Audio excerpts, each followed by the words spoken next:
In this video, let's talk a little bit about branding yourself on Fiverr. People often ask, should I be an agency? Should I be myself? What should I be? Well, you are the freelancer, and the best freelancers are the ones who brand themselves. They're the expert. And if you have other gigs, make sure on all of them, your face is there so that people recognize you. If they search for one gig, they saw you, they might see you again somewhere else later on Fiverr, maybe a week from then, or 2 weeks from then, and they might see you. And people often need a lot of touch points before they buy from you. You never know that, but a lot of marketing research suggests that people never buy your product or services from the first time. They need multiple points of contact with you. Research often shows 7 to 10, recently it's been showing more, before they actually engage or buy from you.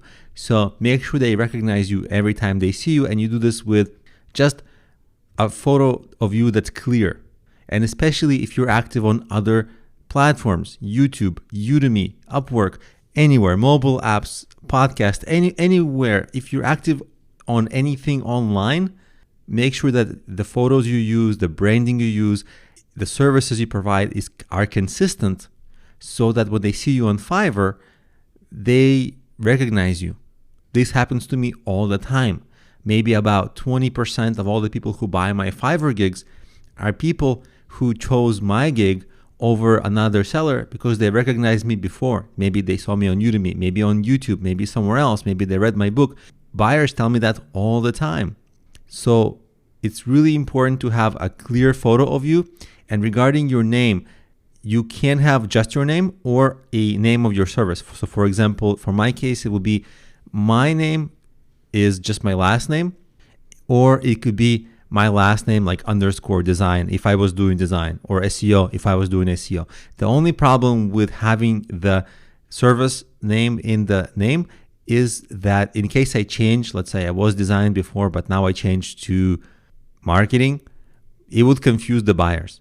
So if you think you need to be broad, then you want to just be your name.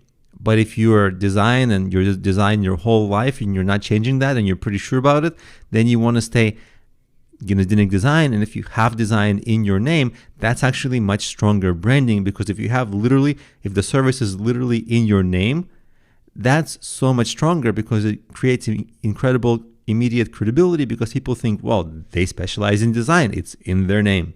So that's essentially Fiverr branding. A lot of the branding is also the social media networks you connect to Fiverr. If they show that you're an expert, great.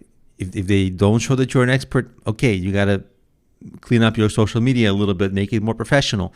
A lot of your branding is also the ratings you start getting and the reviews people start posting about you. That also speaks of your quality, and that's a part of your branding. So those are the most important things to keep in mind as far as branding goes on Fiverr, is that you're consistent across all your social networks, not just on Fiverr, and that it's all very recognizable across all of them.